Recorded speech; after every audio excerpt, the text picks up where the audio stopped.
Hi, I'm bigcal, and welcome to my world, and welcome back to Dragon Questober II.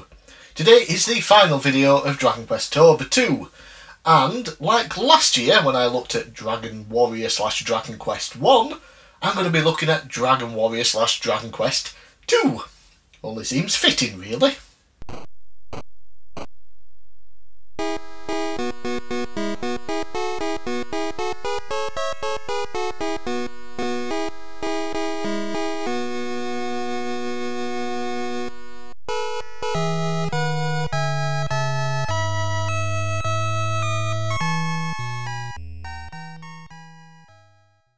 Like last year, I will be looking at 4 different versions of the game.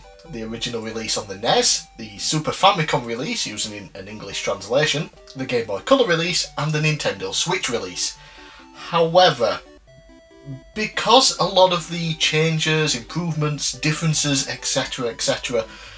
are basically the same for the different versions as they were for Dragon Quest I, I'm going to be focusing way more on just the original NES version for the core review in this video. And then there will just be a smaller section on the other versions, for fairly obvious reasons that I'll get more into later on.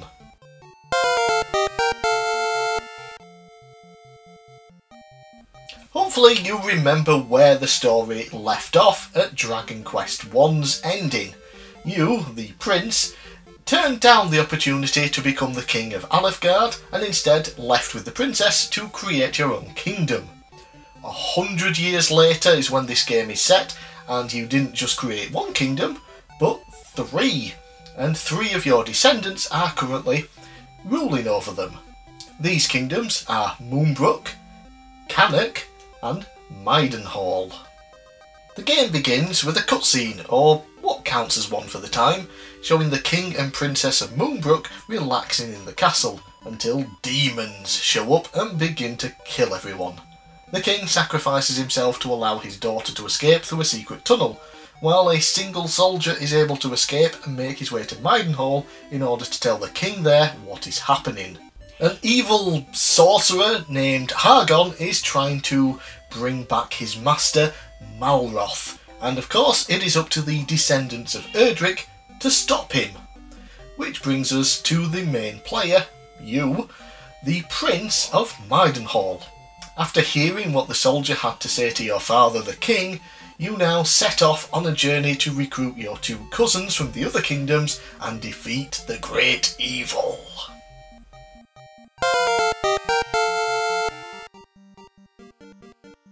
Since JRPGs were still in their infancy at this time, the big epic stories we are used to still hasn't arrived, which means that Dragon Quest II had to expand in other ways. The world that you explore is much larger this time around, so much so that you require the aid of a ship to travel around to various islands and locales, including the entire map, albeit scaled down in terms of towns, from the first game.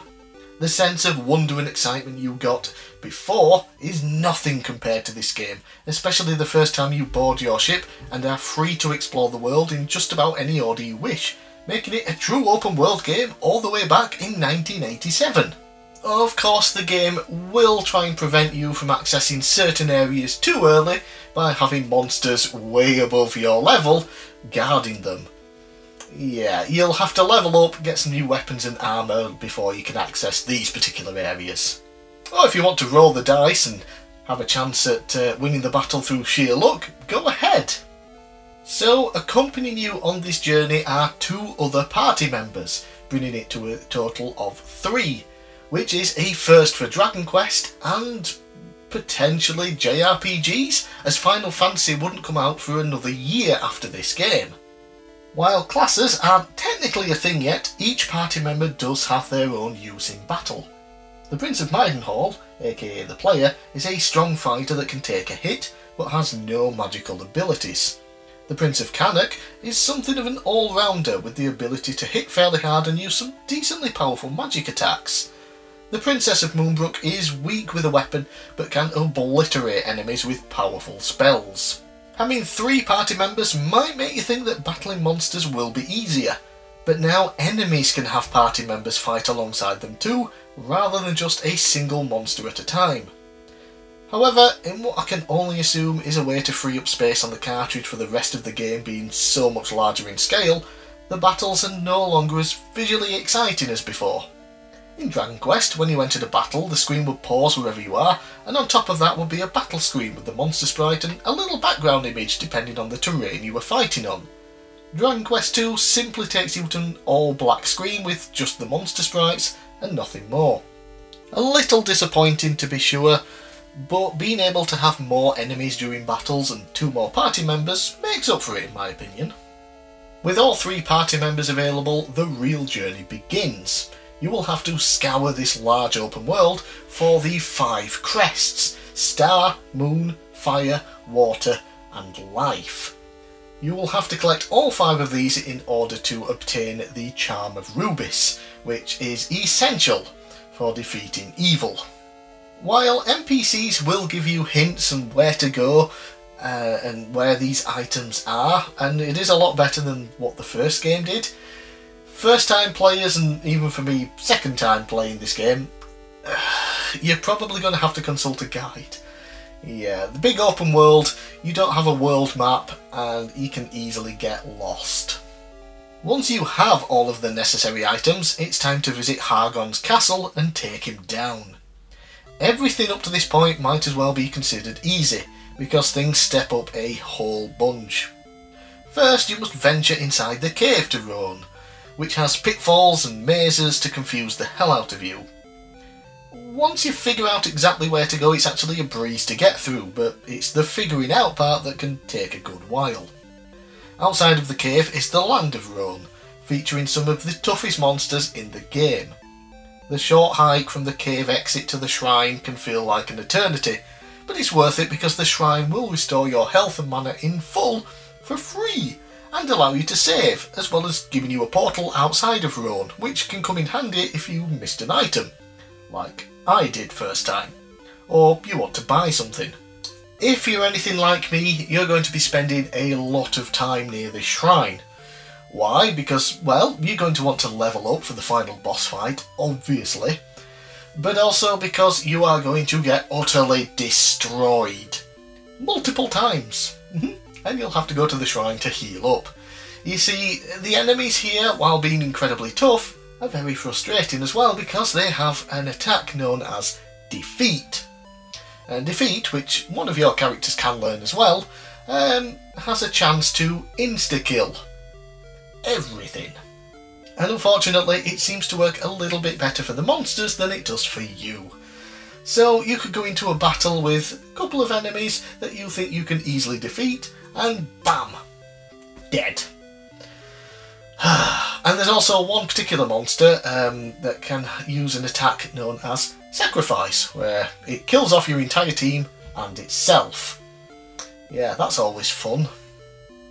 On the bright side, if you can survive long enough to win some battles, you get decent experience here and can level up, something you will need to do in order to survive the upcoming boss fights. Eventually, you'll get sick of grinding and leveling up and think, okay, I'm ready to tackle the end boss now. So you travel around the Isle of Roan and you get to the castle, and it's Maidenhall? That's your castle. How very strange. You can come in here and you can heal up, you can sell off some items, buy a few things if you want, but there's something off about this place, especially the king, your father. It's all very, very weird. Maybe this is a time to use that Charm of Rubis that you obtained, and it's not actually the castle of Maidenhall.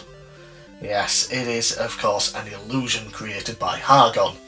And what is funny about this that I do quite like is that if you healed up, or if you bought or sold any items when the illusion was running,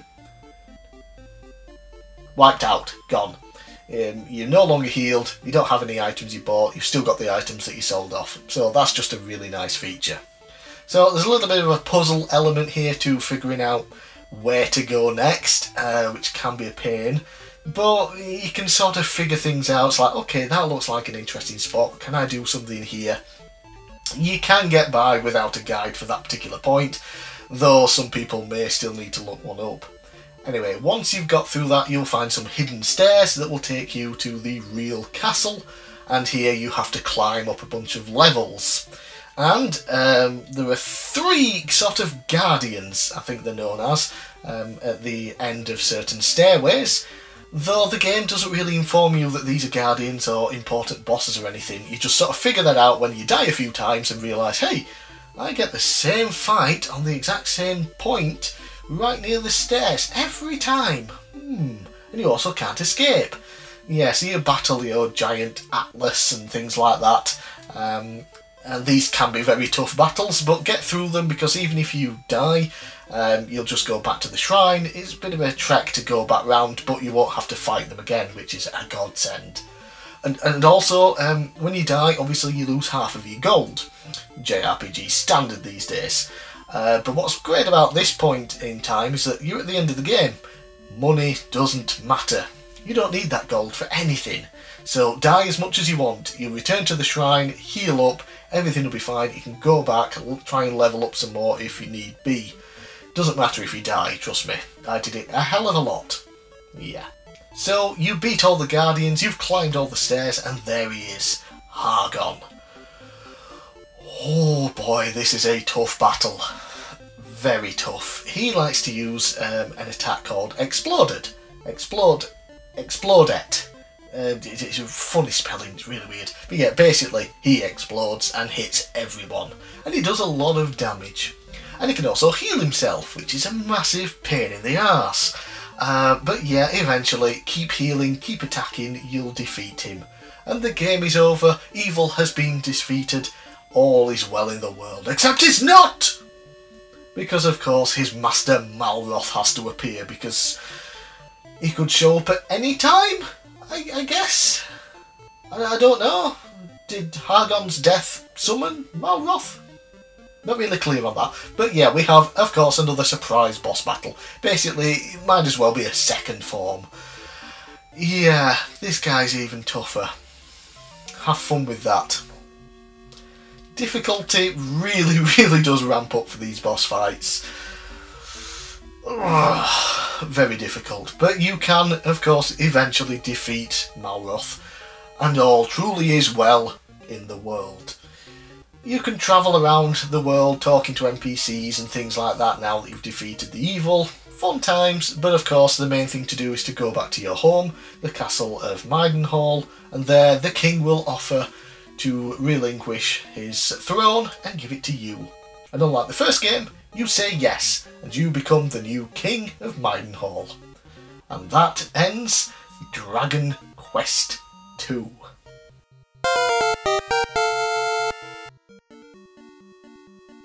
Time now to look a little deeper into the game, beginning with the issues. And yeah, some of these carry on over from the first game, unfortunately.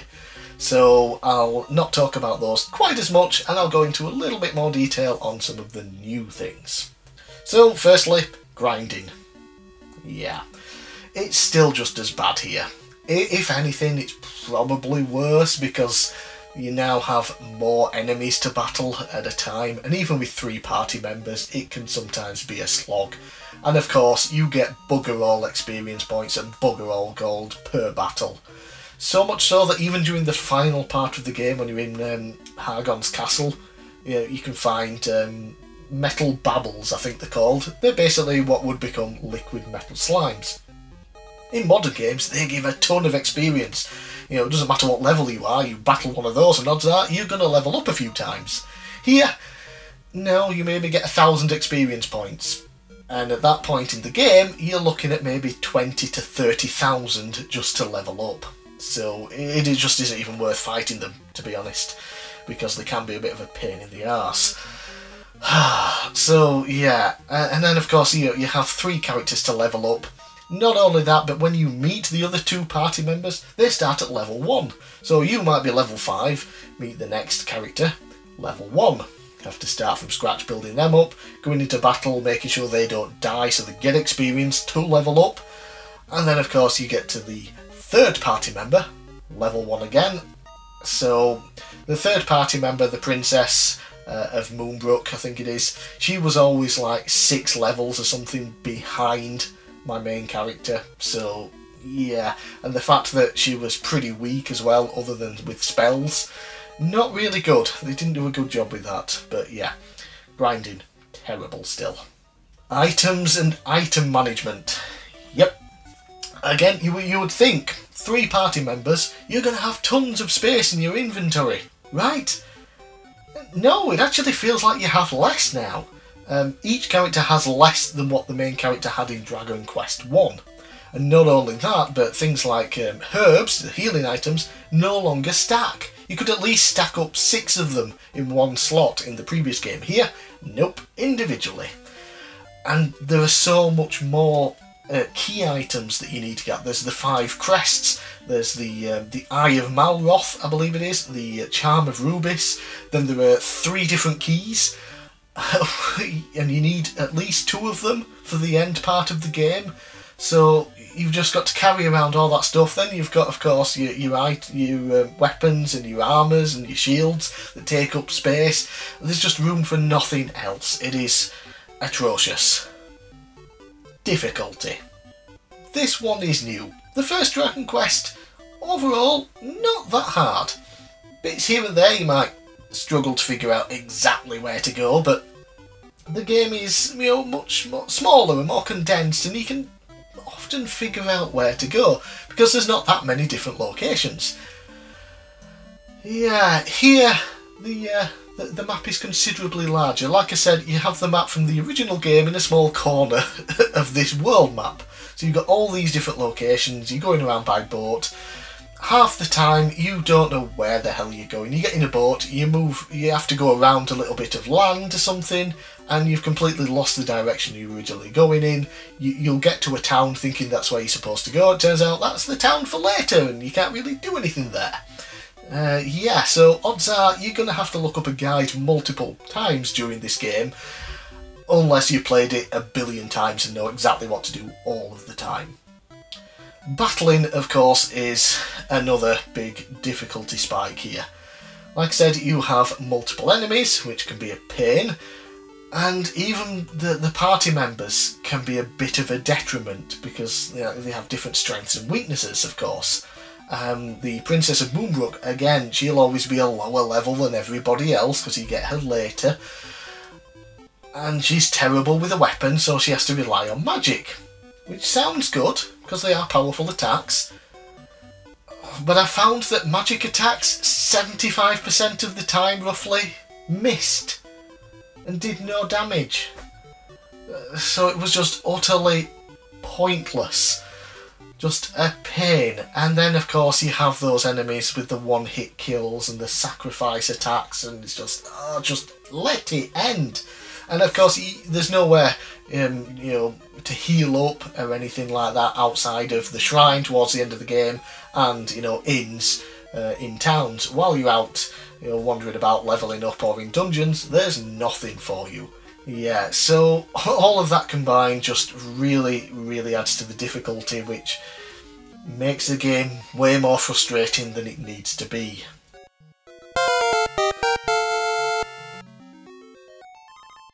While the other versions and ports and re-releases have changes and improvements on their own, which I'll get to later, Dragon Quest II simply being a sequel means that they did change things up and make some improvements. Saving. Yeah, saving in the first game was horrendous. There was only one save point, and it was the king in the castle at the start of the game. Didn't matter where you were, if you wanted to save, you had to go all the way back, which was easy enough with the return spell, but then you would still have to walk right back to where you were originally before you saved, which, when you're at the end of the game, you have to go around the entire map, and it's just such a slog. Things have improved immensely in this game. No, you can't save whenever or wherever you want, but in almost every single town there is a save point. There are a couple that don't have them, why I'm not sure, but yeah, the main towns and things like that all have save points. So much easier, and then of course there's that shrine towards the end of the game, which is just the greatest thing ever in the game. Yeah, so saving has been improved. Yes! Menu options. So, remember the times when you had to open up a menu and select stairs or door to go down some stairs or open up a door? Bad times. Very bad times. Thankfully, that is gone here. You want to go up and down stairs, just walk onto them like every other JRPG ever after this game. Going through a door, you can't just sort of walk through it still because most of them require keys, but you no longer have to select a door option, you just go into your menu and select your key that you need to open the door. Not perfect, but definitely more streamlined, and I'm so happy that they removed some of the menu options. Yeah, just going up and down stairs, that's all they needed to change. Perfect. So much better.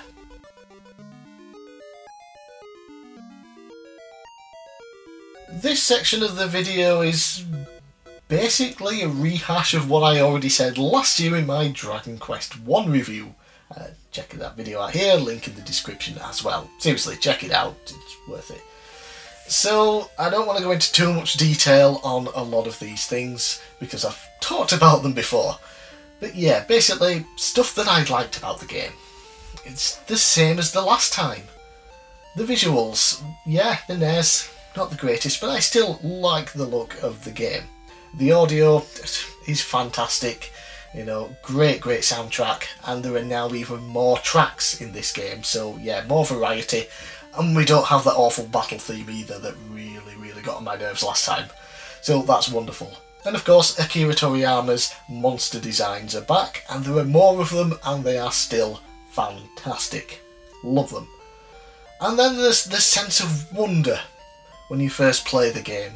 I got from the original, starting the journey, going out into the world, fantastic. Here it's on a much grander scale because you've got a larger world, especially when you get the boat and you have the open sea in front of you and just go where you want. Yeah, fantastic there. Now we move on to the different versions of the game. We have the Super Famicom, which I used an English translation for, the Game Boy Color, and the Nintendo Switch. Originally, like last year, I was going to play through all 4 of these versions. 4 including the NES, of course. And as I started playing through these different versions, I quickly realised it would honestly just be pointless. Because all the differences and the changes and enhancements and things like that are identical to what they were for the first Dragon Quest. I mean, Dragon Quest 1 and 2, whenever they were re-released and things, have always been bundled together. The Super Famicom game has them both on a single cartridge. The Game Boy Color port has them both on a single cartridge.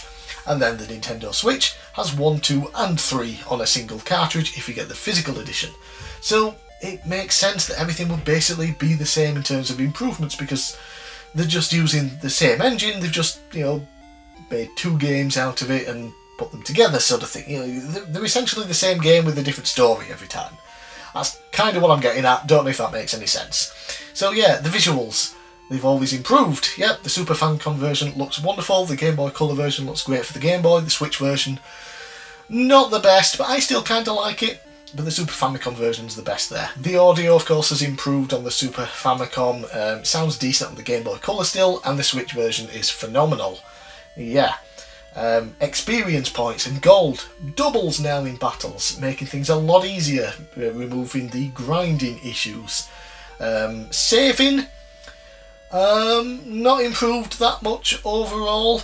You know, the Switch is probably the best because you can put it into sleep mode, but yeah. So, what else is there? Oh, the English localization is obviously better in the future editions, especially the Super Famicom's, a fan translation, really well done. Things like that. So now NPCs give you more hints and information, things are a little bit easier, you know, where to go more often, what to do, without having to consult a guide all the time. Yeah, so everything's basically just the same as it was last year, but with Dragon Quest II instead of Dragon Quest I.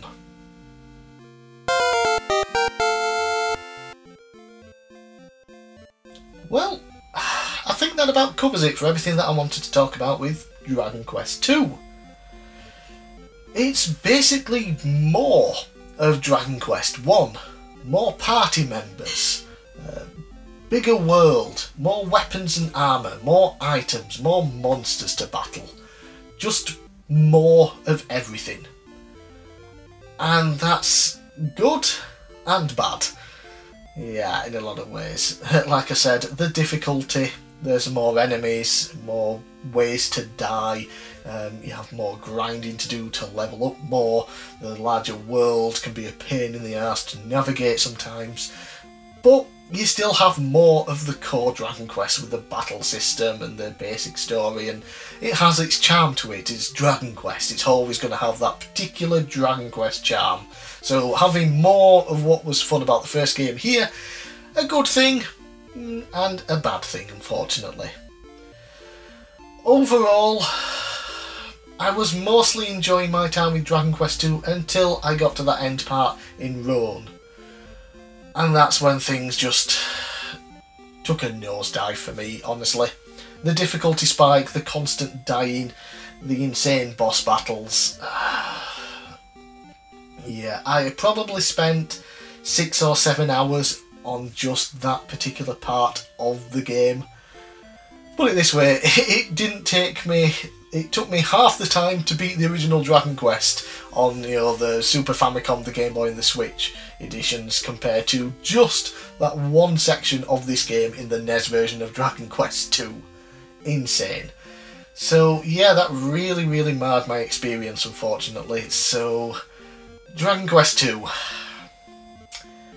I would recommend it to fans of Dragon Quest and JRPGs, but I would not recommend the NES version. Play the Switch version. That's the other more modern release, easier to get hold of.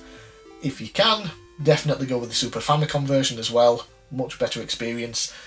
Avoid the NES version, it's just not worth it. Well, I'm bigcal, thanks for watching, I hope you've enjoyed Dragon Questober II.